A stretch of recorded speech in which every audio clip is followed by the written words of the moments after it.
નમસ્તે મિત્રો, સ્વાગત છે તમારું અમારી યુટ્યુબ ચેનલ એક્સટ્રિન્સિક કોચિંગમાં. આજે આપણે વાત કરવા જઈ રહ્યા છીએ વાયરલેસ પીએસઆઈ અને ટેકનિકલ ઓપરેટરની આવનારી રિક્રુટમેન્ટ જે છે એના અભ્યાસક્રમ વિશે. આ અભ્યાસક્રમનો એક વિડીયો મેં આની પહેલાં પણ બનાવેલો, જેમાં મેં ડિટેલમાં અભ્યાસક્રમ વિશે વાત કરેલી, લાસ્ટ યરનો જે સિલેબસ હતો એ ડિસ્કસ કરેલો. આ વિડીયોમાં આપણે હવે ઓફિશિયલ જે અભ્યાસક્રમ આવી ગયો છે, જે લાસ્ટ યરનો ટીઓનો સિલેબસ હતો એના વિશે ડિટેલમાં વાત કરીશું. તમારે ઓવરઓલ કેટલા સબ્જેક્ટ કરવાના થશે મિત્રો એની પણ આપણે વાત કરીશું. આમાં ફક્ત 11 સબ્જેક્ટ લખ્યા છે, પણ ખરેખર એવું નથી.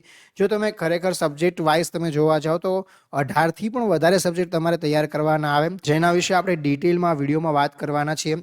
દરેક સબ્જેક્ટમાંથી કેવા કેવા સવાલ પૂછાઈ શકે, તમારે તૈયારી કેવી રીતે કરવાની, અત્યારથી ટેકનિકલની તૈયારી શરૂ કરવી હોય તો શું કરવાનું, એ બધી જ માહિતી જે છે આ વિડીયોમાં હું તમને ડિટેલમાં આપીશ. તો વિડીયોના અંત સુધી જોડાયેલા રહેજો. તમે આ વિડીયોને લાઇક નથી કર્યો તો ફટાફટ લાઇક કરી દો, તમારા મિત્રો સાથે શેર કરી દો, અને ચેનલને સબસ્ક્રાઇબ નથી કરી તો ફટાફટ સબસ્ક્રાઇબ કરી દો મિત્રો, જેનાથી વાયરલેસ પીએસઆઈ અને ટીઓને લગતી જેટલી પણ માહિતી હશે એ બધી જ તમને અમારી યુટ્યુબ ચેનલ ઉપર જે છે એ મળી રહેશે.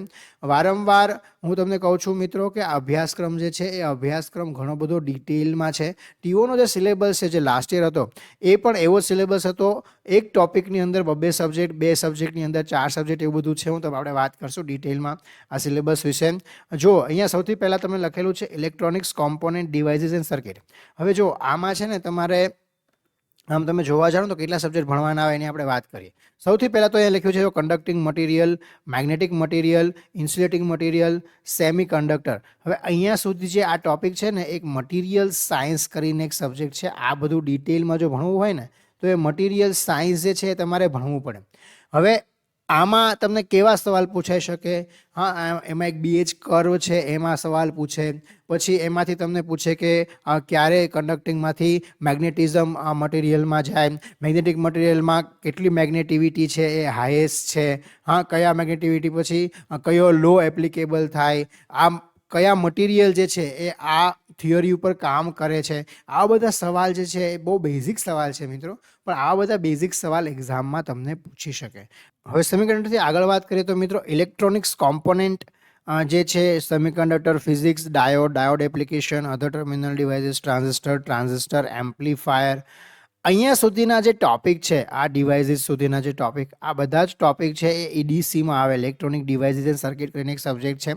બેઝિક ઓફ ટ્રાન્ઝિસ્ટર સુધી આ જે છે એમાં ભણવાનું આવે, અને એ આખો એક અલગ સબ્જેક્ટ છે. આમાંથી બેઝિક સવાલ તમને ઘણીવાર પૂછી લેતા હોય કે VI કર્વ છે તો એમાં એક્સ એક્સિસ ઉપર શું હોય, વાય એક્સિસ ઉપર શું હોય, ડાયોડ ફોરવર્ડ બાયસમાં કેવી રીતે કામ કરે, રિવર્સ બાયસમાં કેવી રીતે કામ કરે, ડાયોડની એપ્લિકેશનની વાત કરીએ તો એના ઘણા બધા અલગ અલગ ડાયોડ છે. ડાયોડના અલગ અલગ ટાઈપ્સ છે, તો એમાંથી ઘણીવાર તમને પૂછી લે કે રિવર્સ બાયસમાં કયો ડાયોડ કામ કરે છે. અધર ટર્મિનલ ડિવાઇસ એટલે એ બધું થયું. ડાયોડની બીજી ઘણી બધી એપ્લિકેશન છે, જેમ કે ઝેનર ડાયોડ થઈ ગયો, એવાલાન્ચ ડાયોડ થઈ ગયો. પછી તમે ડાયોડ જોવા જાઓ તો બીજો તમારો વેરીકેપ ડાયોડ છે. આ ઘણા બધા ડાયોડ છે જેના વિશે ડિટેલમાં તમને પૂછી શકે કે કેપેસિટર છે એ કયા ડાયોડ સાથે શું કામ, એનો ઉપયોગ શું છે, ક્યાં ઉપયોગમાં લેવામાં આવે છે. સેમિકન્ડક્ટર ફિઝિક્સ વિશે તમે વાત કરો તો તમને મેન્ડેલિફનું જે આવર્ત કોષ્ટક છે એમાંથી ડાયરેક્ટલી કદાચ તમને બેઝિક મટીરિયલની વાત કરીએ તો પરમાણુ ક્રમાંક પૂછી લે, જર્મેનિયમ, સિલિકોન. આવા બધા બેઝિક સવાલ જે છે તમને આમાંથી પૂછી શકે. ઘણીવાર તમને એક સિમ્પલ એક્ઝામ્પલ પૂછવું હોય તો એક નાની સર્કિટ આપી દે અને પૂછી લે કે આટલા વોલ્ટેજ છે બેટરીના અને ડાયોડ એક્રોસ આટલો ડ્રોપ થાય તો આ રેઝિસ્ટર એક્રોસ કેટલા વોલ્ટેજ આવે.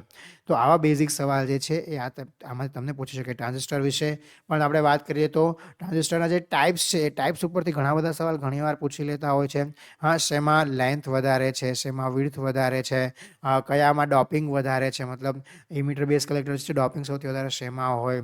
આ બધા બેઝિક સવાલ પૂછે. પછી એના જે એમ્પ્લીફાયર બને એ એમ્પ્લીફાયરથી આગળનો જે સિલેબસ છે, transistor amplifier, thermal stability, frequency response of transistor, hybrid parameter, power supply, feedback transistor, oscillator, power amplifier, FET, linear integrated circuit, આ બધું જે છે આ આખું એનાલોગ ઇલેક્ટ્રોનિક્સ કરીને એક સબ્જેક્ટ છે.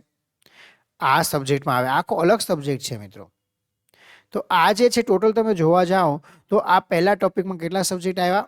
3 સબ્જેક્ટ આવ્યા. Material science, electronics device and circuit જેને EDC કહેવામાં આવે, અને એનાલોગ ઇલેક્ટ્રોનિક્સ. આ 3 સબ્જેક્ટ તમારે ડિટેલમાં ભણવા પડે. હવે એનાલોગ ઇલેક્ટ્રોનિક્સમાં કેવા સવાલ પૂછે મિત્રો? આમાં એમ્પ્લીફાયર વિશે ડાયરેક્ટલી સવાલ પૂછી લેતા હોય છે. એમ્પ્લીફાયરમાં ગેઇન કેટલો હોય, ગેઇનને dBમાં કન્વર્ટ કરો તો કેવી રીતે કન્વર્ટ કરવાનો.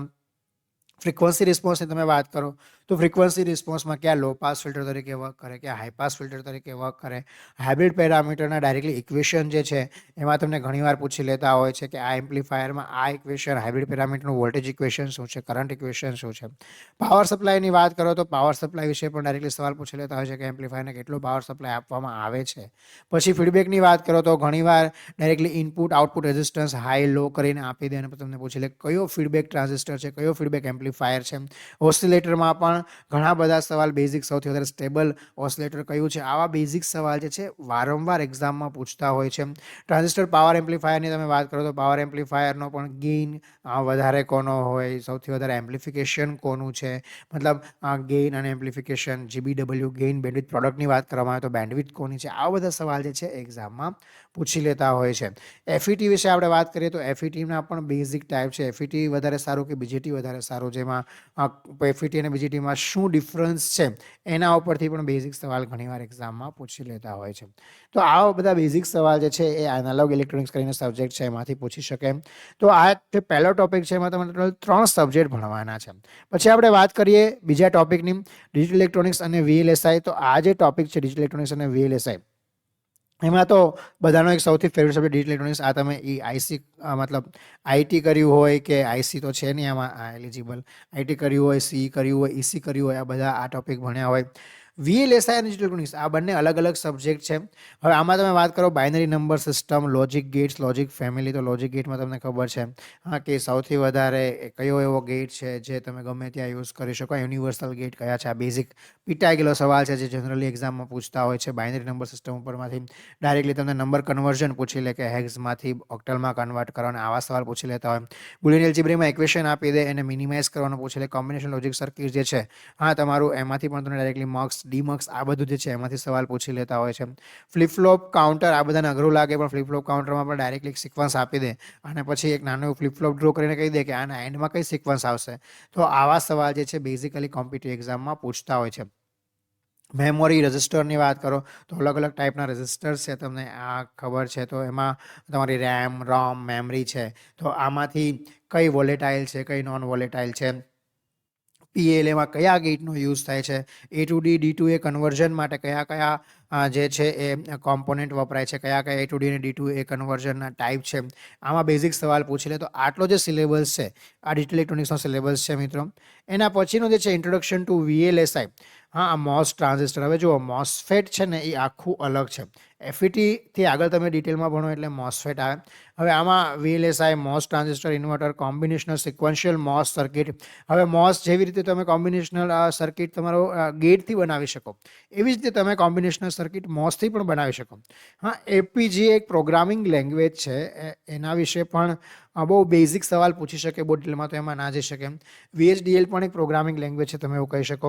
તો એના વિશે પણ તમને FPGA એકચ્યુઅલી કેવી રીતે ચીપ એને થાય બહુ પહેલાં, હવે તો એટલું બધું યુઝ નથી થતું. એકદમ સ્ટાર્ટિંગ છે VLSIનું કોર જેને કહેવામાં આવે. હવે તો એકચ્યુઅલી પ્રેક્ટિકલી એટલું બધું યુઝ થતું નથી. તો એનું બહુ ડિટેલ છે એ ના પૂછે પણ બેઝિક જે છે તમને એક્ઝામમાં પૂછી શકે. તો આ VLSI કરીને એક આખો અલગ સબ્જેક્ટ છે. તો આમાં પણ તમારે 2 સબ્જેક્ટ ભણવાના આવ્યા, ડિજિટલ ઇલેક્ટ્રોનિક્સ અને VLSI. હવે આપણે વાત કરીએ તો electronic network and instruments and measurement. હવે જુઓ અહીંયા પણ 2 સબ્જેક્ટ છે, network theorem, resonance of the couple circuit, attenuator, equaliser, filter, transmission line theory. જો ટ્રાન્સમિશન લાઇન થિયરી છે ને, ટ્રાન્સમિશન લાઇન આખો અલગ સબ્જેક્ટ છે. પછી આ નેટવર્ક થિયરમ અને આ ફિલ્ટર સુધી જે છે ને તમે કહી શકો નેટવર્ક થિયરી, આખો અલગ સબ્જેક્ટ છે.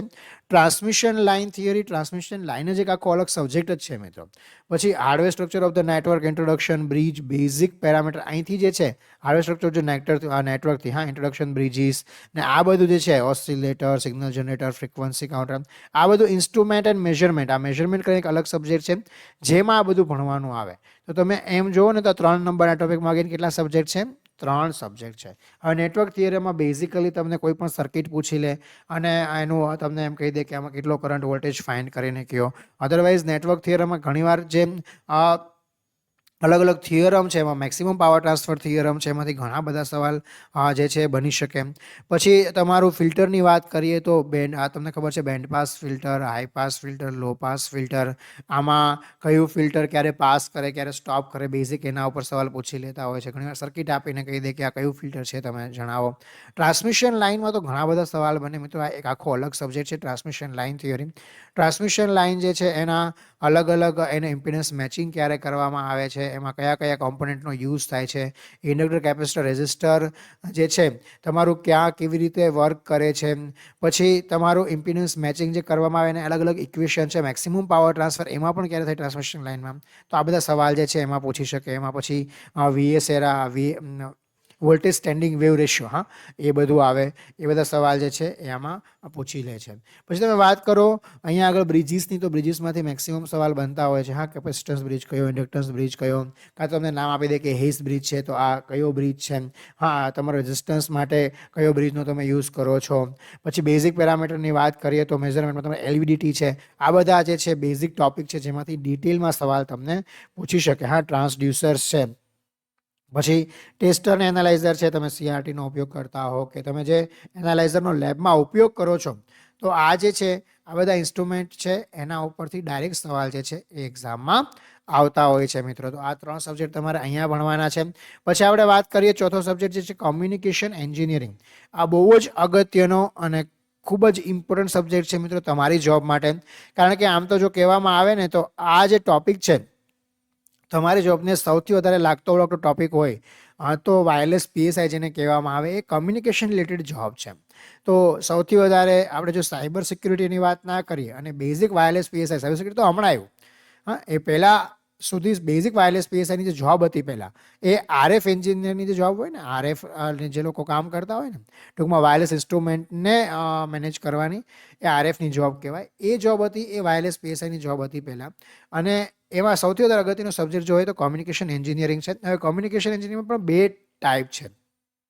એક છે એનાલોગ કોમ્યુનિકેશન, એક છે ડિજિટલ કોમ્યુનિકેશન.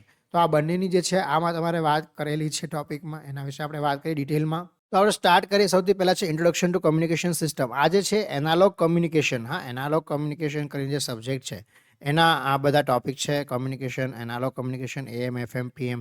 હવે જો અલગ અલગ ટાઈપ છે એના ઉપરથી પણ ઘણીવાર સવાલ પૂછે તો બ્રોડકાસ્ટિંગ માટે શું યુઝ થાય, તમારે સિટીમાં યુઝ કરવું છે તો શું યુઝ થાય, કઈ કઈ ફ્રિકવન્સી બેન્ડ કયા છે, ફ્રિકવન્સી રેન્જ કઈ છે, એની બેન્ડવિડ્થ કેટલી છે, આ બધા સવાલ છે આમાંથી પૂછી લેતા હોય છે. પછી રેડિયો રિસીવર, સુપર હિટોડાઇન રિસીવર આ જે છે બહુ ફેમસ છે.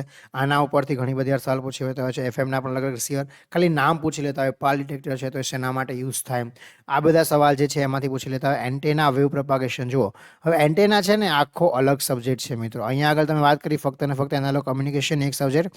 હવે એન્ટેના, વેવ પ્રોપાગેશન જે છે એ આખો અલગ સબ્જેક્ટ છે. તમે તમારા BEમાં પણ ભણ્યા છો એન્ટેના કરીને.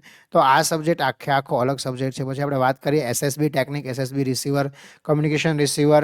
અહીંયા સુધી છે આગળ એનાલોગ કમ્યુનિકેશનનો પાર્ટ છે. પછી જે છે pulse and digital modulation, source coding, multiplexing, data communication.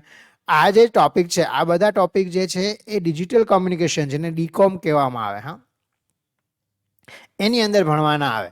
પછી તમે વાત કરો electronic space division, switching, speech digitization and coding, time division switching, traffic engineering. હવે ટ્રાફિક એન્જિનિયરિંગ આખો એક અલગ સબ્જેક્ટ છે. ટેલિફોન નેટવર્ક, આ બધું કરે. Telephone switching circuits and network. હા, આ એક TSSN કરીને એક સબ્જેક્ટ આવતો જ્યારે અમે BE કરતા ને ત્યારે. તો એ આખો સબ્જેક્ટ જે છે એ આમાં ભણવાનો છે. ટ્રાફિક એન્જિનિયરિંગ આખો અલગ સબ્જેક્ટ છે, પણ આના અંદર તમે એક ટોપિક કરીને કવર કરી શકો. તો તમે આ 4 નંબરનો ટોપિક છે ને એમાં નાના એવા ટોપિક લખેલા છે, પણ એના અંદર તમને જણાય એવું કે આમાં કેટલા તમારે સબ્જેક્ટ ભણવાના છે. આમાં તમારે 4 સબ્જેક્ટ અલગ અલગ ભણવાના છે. હા, TOનો જે સિલેબસ છે ને એ બહુ લેન્ધી સિલેબસ છે. કમ્પેરેટિવલી વાયરલેસ PSIનો જે લાસ્ટનો સિલેબસ હતો ને એ બહુ સારો હતો. એમાં 20 ટોપિક લખી દીધા હતા, પણ ટોપિક લખી દીધા હતા એમાં ડિટેલમાં લખેલું હતું કે તમારે આટલું ભણવાનું છે ને એટલું જ ભણવાનું હતું. આમાં છે ને લખેલું છે બહુ ઓછું. આ બધા સબ્જેક્ટ ECના પાછા. આ જેટલા મેં તમને સુધી સબ્જેક્ટ ગણાવ્યા, હા તમે જુઓ તો અહીંયા આગળ આ 4 સબ્જેક્ટ, આ 4 ને 3 7 ને 2 9 ને 3 12, આ જેટલા સબ્જેક્ટ છે ને આમાંથી ડિજિટલ ઇકોનોમિક્સને તમે બાદ કરી દો તો બધા કોર ECના સબ્જેક્ટ છે. આ 12 સબ્જેક્ટ અને હજી આગળ આવશે. આમ તમે જુઓ ને તો ECનો જે BEનો સિલેબસ હોય ને એ આખો સિલેબસ કવર કરી દીધો છે એમ તમે કહી શકો.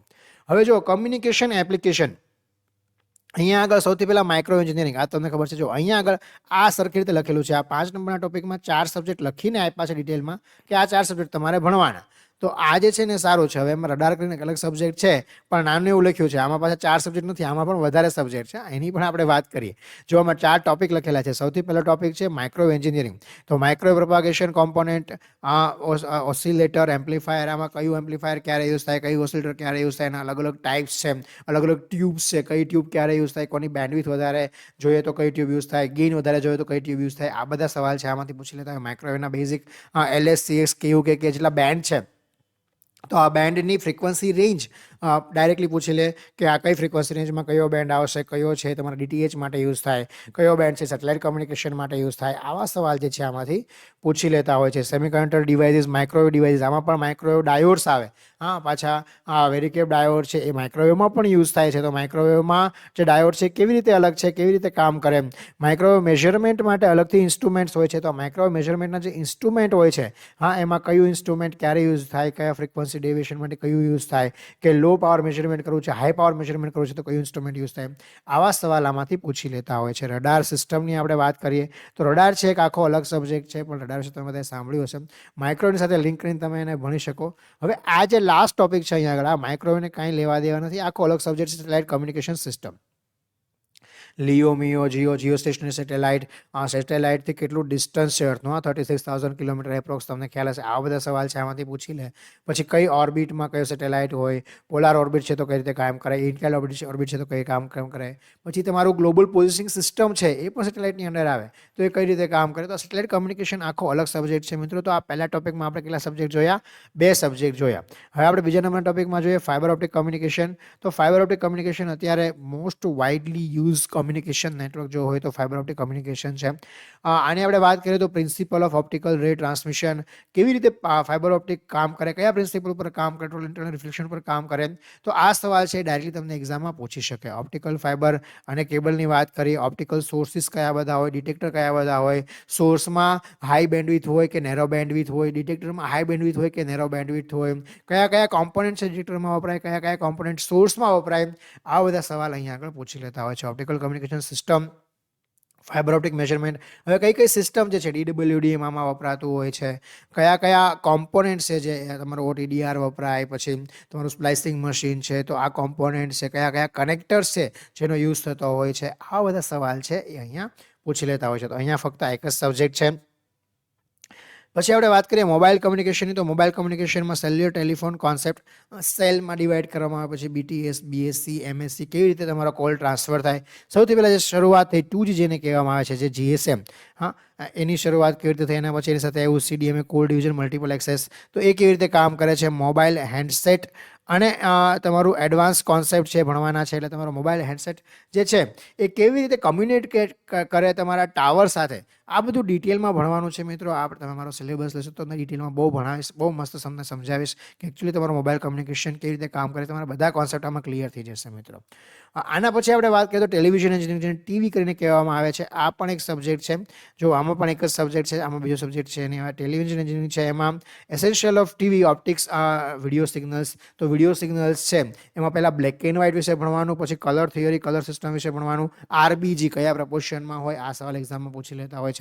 TV signal modulation, TV system, એમાં PAL-D ડીકોડર છે, કોડર છે, ટૂંકમાં એના વિશે સવાલ પૂછી લેતા હોય છે. ક્યાં ક્યાં NTPCનો યુઝ થાય, ક્યાં ક્યાં PAL-નો યુઝ થાય. અલગ અલગ જે છે સિસ્ટમ છે આ કલર TVની, આપણે ઇન્ડિયામાં કઈ સિસ્ટમનો યુઝ કરીએ છીએ, એમાં કેવી રીતે હોરિઝોન્ટલ સ્કેનિંગ થાય, કેવી રીતે વર્ટિકલ સ્કેનિંગ થાય. આ બધા સવાલ જે છે આમાં પૂછી લેતા હોય છે. અલગ અલગ ટાઈપ સ્કેનિંગ છે, હોરિઝોન્ટલ સ્કેનિંગ હોય, વર્ટિકલ સ્કેનિંગ હોય, ક્યારે કયું સ્કેનિંગ યુઝ કરવામાં આવે. એડવાન્સ ટેકનોલોજી જે છે અત્યારે જે મલ્ટીકાસ્ટ TV, તમે IPTV જોતા હશો, આ બધી જે એડવાન્સ ટેકનોલોજી છે એના વિશે પણ ડિટેલમાં જે છે તમારું OLED છે કે LCD LED TV છે, આ બધા TV વિશે ડિફરન્સ શું છે, તો આ બધું તમારે છે એ આ સિલેબસમાં ભણવાનું થાય. તો ટોટલ તમે જુઓ તો આમાં જે 4 ટોપિક લખ્યા છે એમાં તમારે ટોટલ 5 સબ્જેક્ટ ભણવાના છે. આપણે આ 4 ટોપિક છે એની વાત કરી છે, એમાં તમારે 5 સબ્જેક્ટ જે છે એ ટોટલ ભણવાના આવે. તો અહીંયા સુધી આપણે વાત કરી. આ જે છે એ એકદમ અગેન આ 5 સબ્જેક્ટ, આ 5 કોર ECના સબ્જેક્ટ છે. તમે ECમાં માસ્ટર્સ કરો તો પણ આ બધા સબ્જેક્ટ છે ભણવામાં આવે. TV સિવાયના બધા સબ્જેક્ટ ECના માસ્ટર્સમાં પણ ભણવામાં આવે છે મિત્રો. હવે આપણે વાત કરીએ, ઘણા બધા લોકો મને પૂછે છે કે સર તમે જે ક્લાસ કરાવવાના છો એ કેવી રીતે કરાવવાના છો, કે એની તમે થોડીક માહિતી આપો. અને એમાં ઘણા બધાને ડાઉટ્સ છે. તો એ જેટલા પણ ડાઉટ્સ છે એ જે છે આપણે બધે ડાઉટ સોલ્વ કરવાની ટ્રાય કરશું. ટેલિગ્રામ ચેનલ છે મિત્રો મારી એક, wireless PSI TO WPSI TO 2024-25, જેની લિંક જે છે એ તમને નીચે મારા ડિસ્ક્રિપ્શન બોક્સમાં મળી જશે. તો તમે ટેલિગ્રામ ઉપર જોઈન થશો તો તમને ઓલમોસ્ટ બધું આઈડિયા જે છે કોચિંગ વિશે કે ડિટેલ, હું એમાં તમને ઇમ્પોર્ટન્સ ક્વેશ્ચન પણ જે છે એ આ જેટલા પણ સબ્જેક્ટ છે એના જે ઇમ્પોર્ટન્સ ક્વેશ્ચન જે એક્ઝામમાં પૂછાતા હોય છે એ વારંવાર હું તમને શેર કરતો રહીશ પોલ કરીને. અને એમાં તમને બધી મારી કોચિંગ વિશે માહિતી પણ મિત્રો મળતી રહેશે. તો એમાં પણ તમે જોઈન થઈ શકો છો. એમાં ઘણા બધા ડાઉટ પૂછ્યા છે, તો એ ડાઉટના પણ જે છે આ વિડીયોમાં હું તમને જવાબ આપી દઈશ મિત્રો. તો સૌથી પહેલાં આપણે વાત કરીએ તો ઘણા બધાનું પૂછવું છે કે સર તમે કેવી રીતે ભણાવવાના છો, કયા મોડમાં તમારા લેક્ચર હશે. તો જુઓ, ટીચમેન્ટ કરીને એક એપ્લિકેશન છે જેમાં લેક્ચર લેવામાં આવશે. હવે કોચિંગ વિશે હું તમને માહિતી આપી દઉં. જો આપણી જે ઓનલાઈન બેચ છે, ફક્ત ને ફક્ત આ વખતે ઓનલાઈન બેચ છે, આ વખતે ઓફલાઈન બેચ છે નહીં. ફક્ત ને ફક્ત જે બેચ છે ઓનલાઈન બેચ છે, વાયરલેસ PSI અને ટેકનિકલ ઓપરેટર માટે મિત્રો.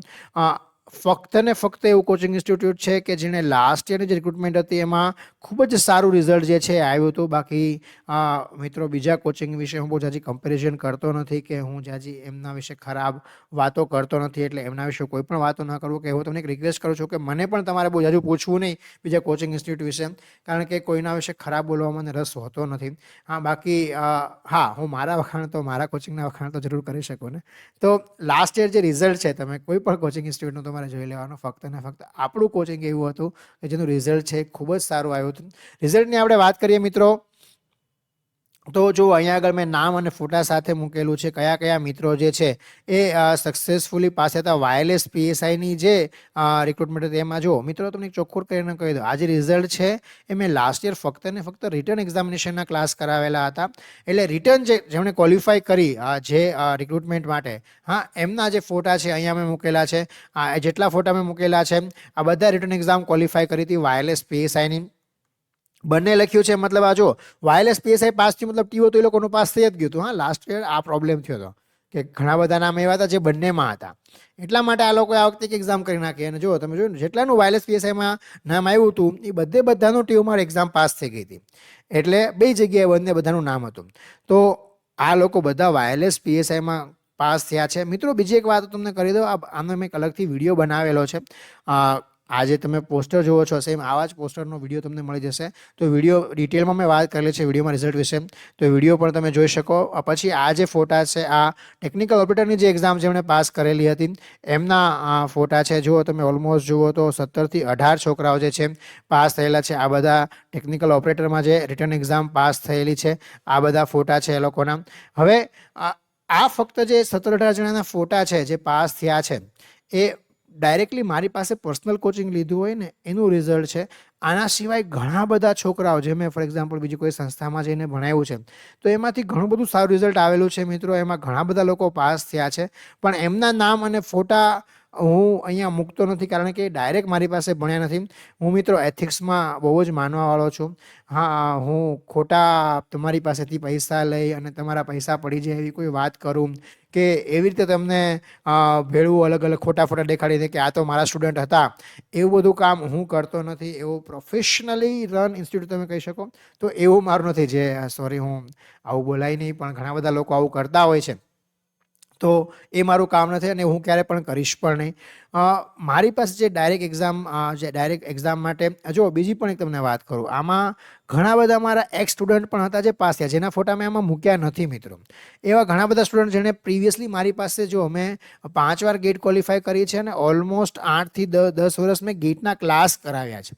તો એવા કેટલા બધા સ્ટુડન્ટ જેણે મારી પાસે ગેટના ક્લાસ કરેલા હતા અને પછી વાયરલેસ PSIમાં એ લોકો પાસ થઈ ગયા હતા, પણ એના પણ મેં ફોટા મૂક્યા નથી મિત્રો, કારણ કે એ ડાયરેક્ટલી વાયરલેસ PSI માટે મારી પાસે નહોતા ભણ્યા. એ લોકો ગેટ માટે મારી પાસે ભણ્યા હતા અને પછી કંઈક જોબ કરતાં તૈયારી કરતા હશે. ભલે એણે મારો ટેકનિકલનો રેફરન્સ લઈ અને મારું ટેકનિકલ જે ભણેલા હતા એ ટેકનિકલનો જ ઉપયોગ કરીને એક્ઝામ પાસ કરી, ઇટ્સ ગુડ. બટ એમના ડાયરેક્ટ મારી પાસે નહોતા એટલે મેં ફોટા નથી મૂક્યા. એવી રીતે હું કાઉન્ટ કરું ને તો મારા વિદ્યાર્થીઓની સંખ્યા ઘણી બધી છે.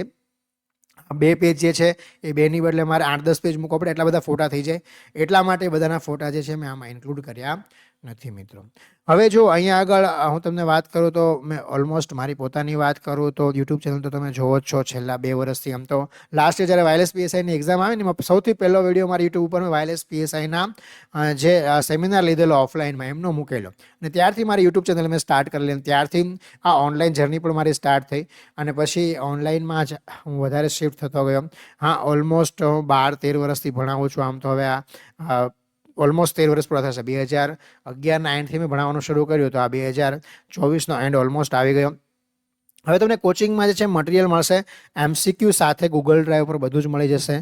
લાઈવ લેક્ચર્સ પણ લેવામાં આવશે મિત્રો. ઘણા બધા પૂછે છે કે લાઈવ લેક્ચર્સ લેવામાં આવશે કે નહીં આવે, તો કોન્સેપ્ચ્યુઅલ ક્લિયર સાથે લાઈવ લેક્ચર લેવામાં આવશે. લાઈવ લેક્ચર છે એ ટીચમિન્ટ કરીને એક એપ્લિકેશન છે મિત્રો, એના ઉપર હશે. આ જે એપ્લિકેશન છે ટીચમિન્ટ કરીને જે એપ્લિકેશન છે, એપ્લિકેશન તમને બધી જગ્યાએ મળી જશે. મતલબ બધી જગ્યાએ, મતલબ આ જે એપ્લિકેશન છે, જો આવું નામ છે ટીચમિન્ટ, તમે ગૂગલ પ્લે સ્ટોરમાં જશો તો મળી જશે. એન્ડ્રોઈડમાં પણ, iOSમાં પણ તમને ટૂંકમાં એન્ડ્રોઈડમાં મળી જશે, iOSમાં મળી જશે. ટૂંકમાં તમે ઘણા બધા આઈફોન વાપરતા હોય તો એમને પણ આ એપ્લિકેશન જે છે એપ સ્ટોરમાં મળી જશે. એમની વેબસાઇટ પણ છે, તમે લેપટોપમાં કે ડેસ્કટોપમાં પણ આ એપ્લિકેશન ઉપરથી વિડીયો જે છે જોઈ શકશો. અને જે રેકોર્ડિંગ છે એ આ જ એપ્લિકેશન ઉપર સ્ટોર થાય છે. રેકોર્ડિંગ સેક્શનમાં તમને ડાયરેક્ટલી રેકોર્ડિંગ પણ મળી જશે.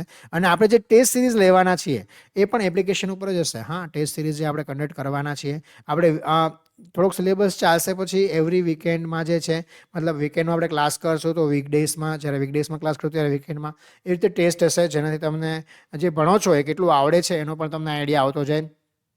અને લાસ્ટ સિલેબસ પૂરો થાય પછી આપણે સબ્જેક્ટ વાઇઝ ટેસ્ટ લેશું, પછી 2-3 કમ્બાઇન સબ્જેક્ટ કરીને લેશું, પછી આપણે ફૂલ સિલેબસ લેશું. ટૂંકમાં ટેકનિકલ જે છે એકદમ તમારું ક્રિસ્ટલ ક્લિયર થઈ જશે, એવી રીતે આપણે ભણવાનું છે. પછી ઘણા બધા લોકો પૂછે છે કે ટીચમિન્ટ એપ્લિકેશન જે છે એ બધી જગ્યાએ અવેલેબલ છે ને, તો મેં તમને જવાબ દીધો કે હા, બધી જગ્યાએ અવેલેબલ છે. ટૂંકમાં લેપટોપ, ડેસ્કટોપ, એન્ડ્રોઈડ, iOS બધી જગ્યાએ છે એ અવેલેબલ છે. હવે બીજા લોકો પૂછે છે કે તમારે કોર્સ કેવી રીતે ખરીદવો. કોર્સ ખરીદવા માટે તમારે ડાયરેક્ટલી આ નંબર ઉપર ગૂગલ પે કરવાનું છે કે ફોન પે કરવાનું છે, અને અમને સ્ક્રીનશોટ શેર કરવાનો છે. તમે મને આ નંબર પર વોટ્સએપ મેસેજ પણ કરી શકો. અમારો મોબાઈલ નંબર છે 7984113137. આ નંબર ઉપર તમે વોટ્સએપ મેસેજ કરીને ઇન્ક્વાયરી કરી શકો. અને directly Google pay, phone pay કે પેટીએમ, તમે જે કાંઈ પણ વાપરતા હોય, કે તમે ક્રેડિટથી ડાયરેક્ટલી તમારે ક્રેડિટ કાર્ડથી પેમેન્ટ કરવું હોય તો એ પણ તમે ડાયરેક્ટલી QR નો યુઝ કરીને તમે કરી શકશો મિત્રો. તો આવી રીતે તમે રજિસ્ટ્રેશન કરી શકો. બરાબર. હવે ઘણા બધા લોકો એમ કહે છે કે સિલેબસ તમે કેવી રીતે કવર કરાવશો, તમારું પ્લાનિંગ શું છે. તો જુઓ, સિલેબસ અને આપણે ડિટેલમાં વાત કરીએ છીએ, કેટલા સબ્જેક્ટ છે હજી થોડીક વાત કરીએ આપણે, જે આગળ ડિટેલમાં વાત કરશું. બાકીના કેટલા સબ્જેક્ટ હજી કરવાના છે, તો આ બધા જ સબ્જેક્ટ છે ડિટેલમાં હું તમને ભણાવીશ. જો લાસ્ટ યરના જે રેકોર્ડેડ વિડીયો છે, ઓવર તમને કહેવાય તો 220થી વધારે કલાકના વિડીયો જે છે, હા, એ ગૂગલ ડ્રાઈવ પર અવેલેબલ છે. તો એ તમે રેફરન્સ માટે લાસ્ટ યર મેં બોર્ડ ઉપર ઓફલાઈન જે ક્લાસ કરાવેલા, તો એ ઓફલાઈન ક્લાસનું પણ રેકોર્ડિંગ કરેલું એ પણ અવેલેબલ છે. અને ફૂલ ટેકનિકલ સિલેબસ જે છે કવર કરવામાં આવશે. ઘણા લોકોને પૂછતા સર તમે નોન ટેકનિકલ કરાવવાના છો. નોન ટેકનિકલ મારી યુટ્યુબ ચેનલ ઉપર ઓલરેડી અવેલેબલ છે. તમારું સિલેબસ છે ને, એપ્ટિટ્યૂડ, રીઝનિંગ ને બધું, એ ઓલરેડી મેં નોન ટેકનિકલ ફ્રીમાં યુટ્યુબ ઉપર કરાવેલું છે. તમે એ જોઈ શકો છો. તો અમારી યુટ્યુબ પર ચેનલ પર સર્ચ કરશો તો એક્ઝેક્ટલી જે તમારો NCERTનો સિલેબસ છે એના પ્રમાણે, અને એપ્ટિટ્યૂડ જે છે એ જેને કહેવાય કે કોઈ પણ કોમ્પિટિટિવ એક્ઝામમાં તમને કામ લાગે એ લેવલનું મેં એમાં કરાવેલું છે. હવે આ જે મૂકેલો છે આના પણ ઘણા બધા પૂછે છે. Over 90% of student qualified the last online batch. મેં લાસ્ટ એક ઓનલાઈન બેચ લીધેલી, જેમાં 90%થી પણ વધારે સારું રિઝલ્ટ આવ્યું હતું. અને હમણાં જ એકચ્યુઅલી એક રિઝલ્ટ આવ્યું મારી એક ઓનલાઈન બેચનું, એ તો એનાથી પણ વધારે સારું છે, જેનો વિડીયો હું થોડાક સમયમાં મૂકીશ. હા, આના કરતાં પણ વધારે સારું ઓનલાઈન બેચનું મારું રિઝલ્ટ જે છે એ આવ્યું છે, જેની આપણે ડિટેલમાં છે એ વિડીયોમાં વાત કરશું. અત્યારે વાત નથી કરવાની. જેટલા પણ બાકીના જે ડાઉટ છે તમે મને કોમેન્ટ સેક્શનમાં કોમેન્ટ કરીને પૂછી શકો છો. આઈટીના સબ્જેક્ટ પણ જે છે ડિટેલમાં ભણાવવાનો છું હું. એક મેં DBMS કરીને, જો કે તમારા સિલેબસમાં નથી, પણ એનો મેં વિડીયો જે છે એ મૂકેલો છે, તો તમે એ જોઈ શકો છો. બરાબર. ફી કેવી રીતે ભરવાની મેં તમને મિત્રો વાત કરી દીધી. મારી પોતાની એક્સ્ટ્રિન્સિક કોચિંગ નામની કોઈ એપ્લિકેશન નથી, ટીચમિન્ટ કરીને એપ્લિકેશન છે, એમાં જ આપણે બધું ભણવાના છીએ. અને એનો તમારે ડેમો વિડીયો જોવો એપ્લિકેશનમાં લોગિન કરીને, તો એ પણ હું તમને ટેલિગ્રામ ચેનલમાં લિંક મૂકી દઈશ, તમે જોઈ શકો છો. અત્યારે જે છે આપણે વીકેન્ડ બેચ સ્ટાર્ટ કરવાના છીએ મિત્રો. તો વીકેન્ડ બેચ જે છે એમાં તમને બધી જ અત્યારે જ્યાં સુધી આપણે નોટિફિકેશન ના આવે ત્યાં સુધી શનિ રવિ જે છે આ સબ્જેક્ટ ભણશું, અને પછી જેવું નોટિફિકેશન આવશે એવું ઓલ્ટરનેટ ડેઝ કે રેગ્યુલર ડેઝ ત્યારે કેટલો સિલેબસ બાકી છે અને ક્યારે એક્ઝામની ડેટ કઈ આવે છે એના ઉપર ડિપેન્ડ રહેશે. જ્યાં સુધી એક્ઝામ લેવામાં નહીં આવે ત્યાં સુધી તમારા કોર્સની વેલિડિટી રહેશે. મિત્રો આ સવાલ પણ મને લોકો વારંવાર પૂછતા હોય છે કે કોર્સની વેલિડિટી કેટલી, 1 વર્ષની, 6 મહિનાની? એવું કાંઈ નથી. જ્યારે એક્ઝામ આવે, ફોર એક્ઝામ્પલ એક્ઝામ 2 વર્ષ પછી આવી તો હા, આવું પણ બની શકે. આ ગવર્મેન્ટ છે, આમાં કાંઈ ફિક્સ ના કહેવાય. જો એક્ઝામ 2 વર્ષ પછી આવે તો ત્યાં સુધી આપણે ભણતા રહીશું કન્ટિન્યુઅસ, અને પછી જ્યારે એક્ઝામ આવશે ત્યાં સુધી આપણે આ જ સિલેબસ છે એ કન્ટિન્યુઅસ ભણતા રહેવાનો છે. એવું પ્લાનિંગ આપણે કરશું કે એક્ઝામના મહિના 1.5 મહિના પહેલાં તમારો સિલેબસ જે છે એ પૂરો થઈ જાય, તમને રિવિઝન કરવાનો ટાઈમ મળે, પછી આપણે કન્ટિન્યુઅસ ટેસ્ટ સિરીઝ લઈએ, ટેસ્ટમાં જે ડાઉટ આવે છે એ ડાઉટ સોલ્વ કરીએ, ટેસ્ટમાં જે સવાલ તમારાથી નથી થતા એ સવાલને આપણે કેવી રીતે સારી રીતે કરી શકીએ, કે એ સવાલ કેમ નથી થતા, તો શું કામ ડાઉટ છે, કોન્સેપ્ટ ક્લિયર કરીએ. તમે મારી પાસે આવો છો મિત્રો, તમે મને ફીસ આપો છો, તો મુખ્ય ઉદ્દેશ જે છે આપણા ક્લાસનો એ તમારા કોન્સેપ્ટ ક્લિયર કરવાનો, તમારા ડાઉટ ક્લિયર કરવાનો છે. તો જ્યાં સુધી ઇન્ડિવિજ્યુઅલી તમારા ડાઉટ ક્લિયર નહીં થાય ત્યાં સુધી આપણે આગળ નહીં વધીએ. એવો એક પણ સબ્જેક્ટ નથી કે જેમાં મારો સિલેબસ પતી જશે, તમારો સિલેબસ પૂરો નહીં થાય. આપણે તમારો પણ સિલેબસ પૂરો કરવાનો છે અને મારો પણ સિલેબસ પૂરો કરવાનો છે. હું તમને રેકોર્ડિંગ કરીને આપી દઉં. ઘણા બધા લોકો મને એમ કહે છે સાહેબ રેકોર્ડિંગ સસ્તામાં આપો ને, આ ફી બહુ મોંઘી લાગે છે. તો રેકોર્ડિંગ તમને જો હું સસ્તામાં આપી દઉં મિત્રો, તો પછી તમે વાંચો છો કે નથી વાંચતા, તમે કેવી તૈયારી કરો છો, મને કેવી રીતે ખ્યાલ આવે? તો એ પછી મને જસ્ટિફિકેશન ના લાગે. મને એમ લાગે કે યાર મેં પૈસા લેવા માટે તમને રેકોર્ડિંગ તો શું છે, મારે ખાલી તમને લિંક શેર કરવાની છે. હા, હું તમને ગમે એમ એટલામાં આપું તો પણ મને પોસાય, પણ એનું કોઈ મહત્વ નથી મિત્રો. તો હું તમારી પાસેથી પૈસા લઈ લઉં ફક્ત, અને તમારે જે કરવું એ કરો, એવો મારો સ્વભાવ નથી મિત્રો. મારો ઉદ્દેશ એ છે કે તમે મારા પર વિશ્વાસ રાખીને મારી પાસે આવો છો તો હું મેક્સિમમ ટ્રાય કેવી રીતે કરી શકું કે તમારા બધાની એક્ઝામ પાસ થાય ને મેક્સિમમ સારું રિઝલ્ટ આવે. તો એની માટે જે છે આપણે તૈયારી જે છે એ કરવાની છે મિત્રો, અને હોપફુલી રિઝલ્ટ છે એ સારું જ આવશે. જ્યાં સુધી એક્ઝામ નહીં આવે ત્યાં સુધી આપણો સિલેબસ છે એ કન્ટિન્યુ રાખશો. અને મેં તમને કીધું એમ, એક્ઝામના મહિના 1.5 મહિના પહેલાં એક્ઝામ ડેટ એનાઉન્સ થઈ જાય, એ મહિના 1.5 મહિના પહેલાં આપણે સિલેબસ પૂરો કરીને ફક્ત ટેસ્ટ, રિવિઝન, આ બધા સબ્જેક્ટ એકવાર તમને ડિટેલમાં ભણાવીશ. લાસ્ટમાં ફાસ્ટ રિવિઝનમાં પણ અગત્યના જે ટોપિક છે ફરીવાર આપણે ભણવાની ટ્રાય કરશું. એવી રીતે મારું આખું પ્લાનિંગ છે તમને ભણાવવાનું મિત્રો. અને છેલ્લે ટેસ્ટ સિરીઝમાં પણ તમને આઈડિયા જશે. અને બીજી એક મેં તમને વાત, લાસ્ટ વિડીયોમાં પણ ડેમો જે લેક્ચર છે, હા ઘણા લોકો મને ડેમો પૂછે છે સાહેબ ડેમો આપો. એટલા માટે યુટ્યુબમાં જ મેં એક ડેમો લેક્ચર લીધેલો છે. ડેમો વિડીયો તમારો જે છે યુટ્યુબમાં તમને મારો લેક્ચર મળી જશે. હા, ડિટેલમાં EDC ભણાવેલું છે મેં, તો એ ડેમો લેક્ચર પણ તમે જોઈ શકો છો. અને બાકી બધા સબ્જેક્ટના પણ તમને વિડીયો ડિજિટલ ઇલેક્ટ્રોનિક્સ છે તો એના પણ તમને ઘણા બધા વિડીયો જે છે મારી યુટ્યુબ ચેનલ ઉપર મળી જશે. હા, એમાં થોડો ઘણો સાઉન્ડનો પ્રોબ્લેમ છે કારણ કે બહુ ઇનિશિયલ સ્ટેજમાં વિડીયો મેં રેકોર્ડ કરેલા છે એટલા માટે. બાકી અત્યારે જે મેં ડેમો મૂકેલો છે એ તમે જોઈ શકો, તો એ ડેમો પર તમને આઈડિયા આવી જશે મારું ટીચિંગ કેવું છે, કે આપણે કેવી રીતે આગળ વધવાના છીએ મિત્રો. તો આ જે તમારા સવાલ હતા એ બધાના જવાબ મેં આપી દીધા. છતાં પણ તમને જો કોઈ ડાઉટ હોય તો તમે મારી આ યુટ્યુબ ચેનલ ઉપર આ વિડીયોના કોમેન્ટ સેક્શનમાં કોમેન્ટ કરીને મને પૂછી શકો છો. તમારા બધા જ ડાઉટો ક્લિયર કરવાની પૂરી કોશિશ કરીશ. હોપફુલી તમારા ડાઉટ ક્લિયર થઈ ગયા હશે, અને હજી ડાઉટ હશે તો આપણે કોઈ પ્રોબ્લેમ નથી, આપણે બીજો વિડીયો બનાવશું સ્પેશિયલ એના માટે, જેમાં તમારા ડાઉટ જે છે એ ક્લિયર થઈ જાય. બરાબર, આપણે આગળ વાત કરીએ સિલેબસની. તો માઇક્રોપ્રોસેસર અને માઇક્રો કંટ્રોલર, જો અત્યાર સુધી હું સિલેબસ આપણે અહીંયા કેટલા ટોપિક કેટલા સબ્જેક્ટ ભણવાના છે લખતા ગયા છે. તમે ગણતા જજો કેટલા સબ્જેક્ટ ભણવાના છે.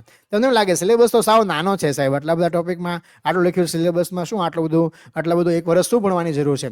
પણ એવું નથી. તમે ડિટેલમાં જાણો તો સિલેબસ ઘણો બધો મોટો છે. અને આ તમને હું બીવડાવવા માટે નથી કહેતો મિત્રો, આ જે રિયાલિટી છે હું તમને કહું છું, જે ખરેખર સબ્જેક્ટ છે હું તમને કહું છું. આમાં એવું નથી કે મારે તમને વધારે સબ્જેક્ટ કહી દેવાના, તમને બીવડાવી દેવાના કે આટલા બધા સબ્જેક્ટ તમે નહીં કરી શકો, એવું નથી.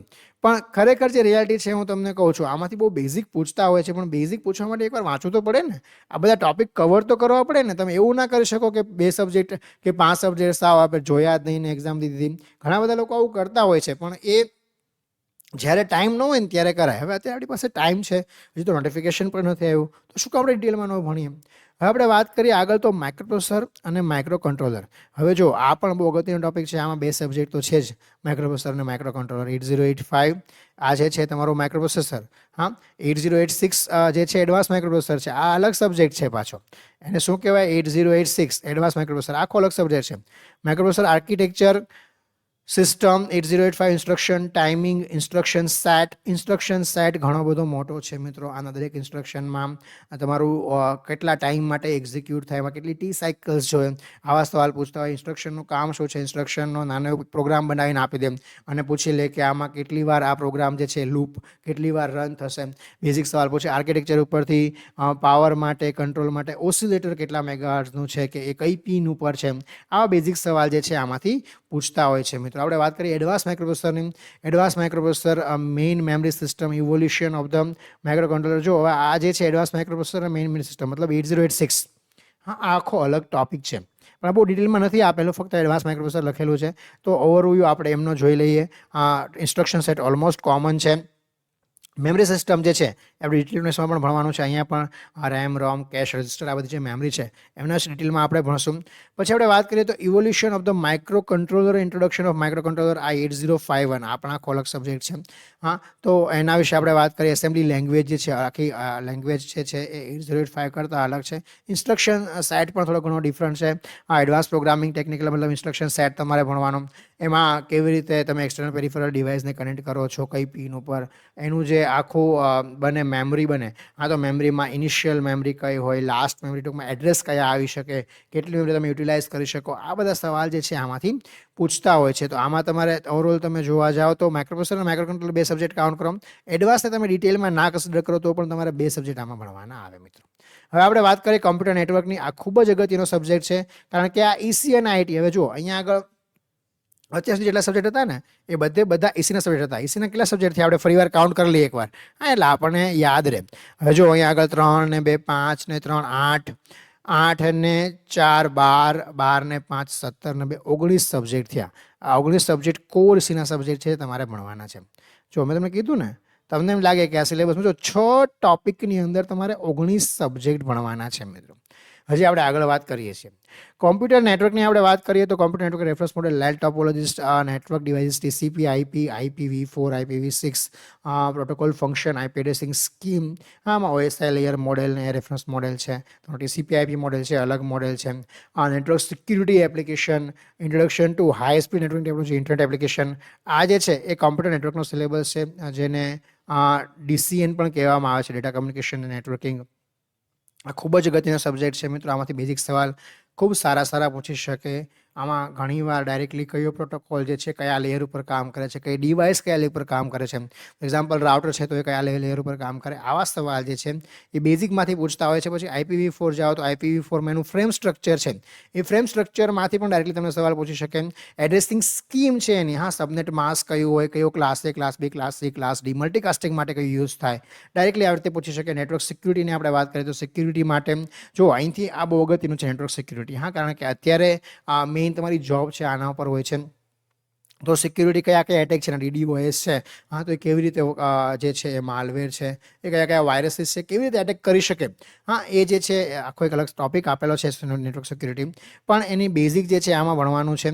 હાઈ સ્પીડ નેટવર્કિંગ ટેકનોલોજી કઈ છે, હા, એના વિશે પણ આપણે આમાં વાત કરશું.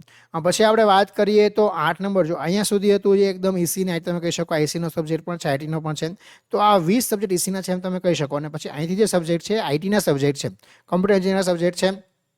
Essential of network security, introduction to information security, system security, basic arithmetic encryption, algorithms, asymmetric encryption, operating system security, OS security કઈ રીતે હોય, સિસ્ટમ સિક્યુરિટીમાં હેશ કી કેવી રીતે કામ કરે, એમાં કઈ એલ્ગોરિધમ્સ છે, હા, એન્ક્રિપ્શન કેવી રીતે કરવામાં આવે છે, એન્ક્રિપ્શનના કયા ટાઈપ છે, આ બધા સવાલ જે છે એ અહીંયાથી પૂછાઈ શકે મિત્રો. એના પછી આપણે વાત કરીએ તો વેબ ટેકનોલોજીસ જે છે, વેબ ટેકનોલોજીસ, આના વિશે આપણે વાત કરીએ તો ASP.NET, difference between classic ASP અને ASP.NET, web application, web page કેવી રીતે બનાવવામાં આવે, કઈ લેંગ્વેજનો યુઝ કરવામાં આવે, CCS શું છે, હા, તમારું ક્લાયન્ટ સર્વર આર્કિટેક્ચર કેવી રીતે બનાવવામાં આવે છે. તમે જે પણ વેબ એપ્લિકેશનમાં તમે જોવો છો કે તમે કોઈ પણ વેબસાઇટ ખોલો તો એ વેબસાઇટનો બેઝિક જે પેજ છે કેવી રીતે બનાવવામાં આવે, આની ડિટેલમાં વાત છે. આમાં જાવાસ્ક્રિપ્ટનો પણ ઉપયોગ કરવામાં આવે છે. તમારા કયા આઈડીઝ જે છે તમારા, જેને કહેવાય તમે ઉપયોગ કરો છો, હા, એવી રીતે વેબ એપ્લિકેશન બનાવો છો ASP.NETમાં. વિઝ્યુઅલ સ્ટુડિયો શું છે, વેબ પ્રોજેક્ટ કેવી રીતે બનાવવામાં આવે છે, એનું સ્ટાર્ટ પેજ કેવી રીતે બનાવવામાં આવે, મેનુ કેવી રીતે બનાવવામાં આવે, ટૂલ બાર જે છે, આ ડાયલોગ, ગ્રાફિક ડિઝાઇનિંગ કેવી રીતે કરવામાં આવે, આ બધા જ જે છે ટોપિક છે આ ડિટેલમાં આપણે ભણવાના છે અને આમાંથી બહુ બેઝિક સવાલ મિત્રો પૂછતા હોય છે. હા, ઘણીવાર કઈ લેંગ્વેજનો ઉપયોગ કરવામાં આવે છે, તો CCS છે, એકચ્યુઅલી CCSનો પણ ઉપયોગ કરવામાં આવે તો કેવી રીતે ઉપયોગ કરવામાં આવે છે, આ બધા વિશે માહિતી જે છે આપણે આ ટોપિકમાં લેવાની છે. અને એમાંથી પણ બહુ બેઝિક સવાલ જે છે પૂછતા હોય છે. બહુ ડિટેલમાં આપણે જવાનું નથી કે પ્રોગ્રામિંગ નથી શીખવાનું, પણ આની જે માહિતી છે આપણી પાસે હોવી જોઈએ મિત્રો.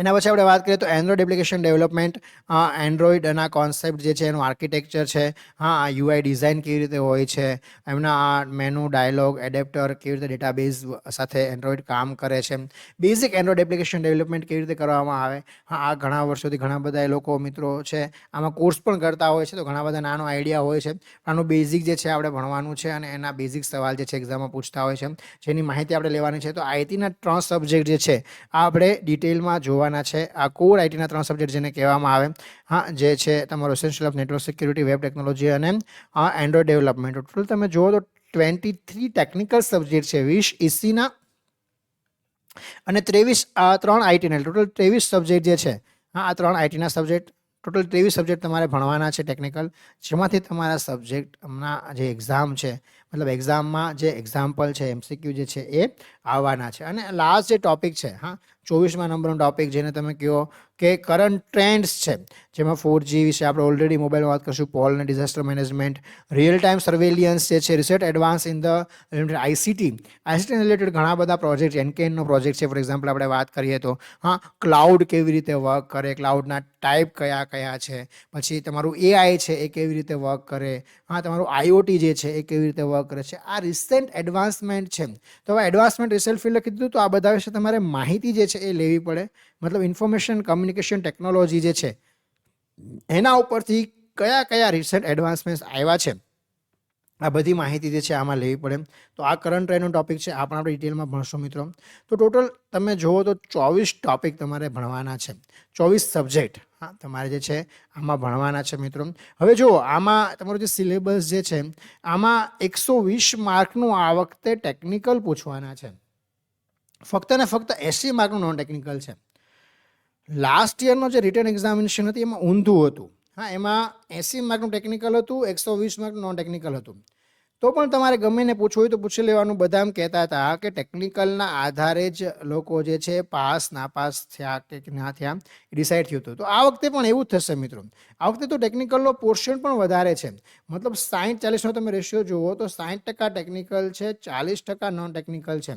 હવે નોન ટેકનિકલમાં તમને ગયા વર્ષે પણ વાત કરેલી, મતલબ આની પહેલાંના વિડીયોમાં પણ કીધું હતું, ગયા વર્ષે જ્યારે ભણાવ્યું ત્યારે પણ મેં કીધું હતું કે નોન ટેકનિકલમાં 80 માર્ક છે, તો 80 માર્કમાંથી જનરલી 65 થી 70 માર્ક જે છે એક એવરેજ સ્ટુડન્ટને આવી જાય.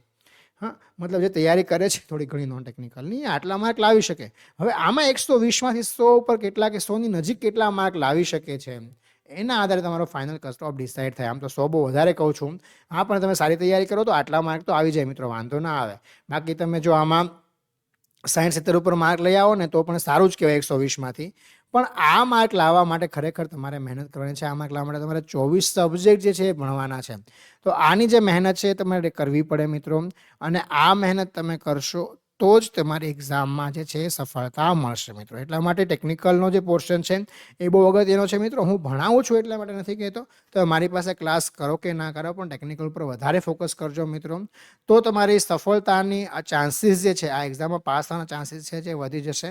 આટલી મોટી રિક્રુટમેન્ટ, આટલી બધી વેકેન્સી ઘણા વર્ષો પછી, જેને કહેવાય ને કે આમ તો મારું બી પાસ થયું પછી કે પહેલાં ગવર્મેન્ટમાં EC માટે આટલી મોટી વેકેન્સી, EC IT માટે, હા, IT માટે તો એકદમ ઓછી આવતી હોય, EC માટે તો પણ થોડી ઘણી આવતી હોય. જેમ એક્ઝામ્પલ જુનિયર ઇન્સ્પેક્ટરની હમણાં આવી છે, જેમાં EC-વાળા ઘણા બધા એપ્લાય કરે છે, બહુ સ્પેસિફાઈ કર્યું નથી પણ ઘણા બધા એપ્લાય કરે છે. તો આમાં જે છે આમાં પણ આ બેઝિક તમારું EDC ને બધું એ જ પૂછવાના છે, આમાં કંઈ નવું નથી પૂછવાના. તો આવી જે વેકેન્સી હોય એમાં પણ આ ટેકનિકલ તમને કામ લાગશે. આ ટેકનિકલ તમે જે ભણશો એકવાર, કોઈ પણ ટેકનિકલ એક્ઝામ આપશો, for example in future lecturer, assistant પ્રોફેસરની પણ એક્ઝામ આવે તો એમાં પણ આ જ બધા ટોપિક હોય છે ને આ જ બધું ભણવાનું હોય છે. તો એમાં પણ તમે જે છે આ તૈયારી તમને કામ લાગશે મિત્રો. તો આ તૈયારી એકવાર કરવાની હોય, હું વારંવાર કહેતો હોઉં છું કે પછી ફક્ત તમારે રિવિઝન કરવાનું હોય છે. તો આ તૈયારી તમે એટલી સરસ રીતે કરી લો કે રિવિઝન તમે બહુ સારું કરી શકો અને આ એક્ઝામમાં તમે સફળ થઈ શકો. હોપફુલી મિત્રો આ વિડીયોમાં તમારા બધા જ ડાઉટ સોલ્વ થઈ ગયા હશે. તમારા જેટલા પણ ડાઉટ હતા એ મેં પૂરેપૂરા સોલ્વ કરવાની ટ્રાય કરી છે. છતાં પણ તમને કાંઈ ના સમજણ કાંઈ ડાઉટ હોય તો તમે કોમેન્ટ સેક્શનમાં કોમેન્ટ કરીને મિત્રો મને પૂછી શકો છો. તમને આ વિડીયો પસંદ આવ્યો હોય તો લાઇક જરૂર કરજો, તમારા મિત્રો સાથે શેર જરૂર કરજો. તમારો ફીડબેક પણ મિત્રો આપો તો વધારે સારું, મને ગમશે. હા, તમે કોમેન્ટ સેક્શનમાં કોમેન્ટ કરીને પણ ફીડબેક આપી શકો કે ટેલિગ્રામ ચેનલમાં કોમેન્ટ કરીને પણ ફીડબેક આપી શકો. તો ચેનલને સબસ્ક્રાઈબ નથી કર્યું તો ફટાફટ સબસ્ક્રાઈબ કરી લેજો મિત્રો. ધન્યવાદ.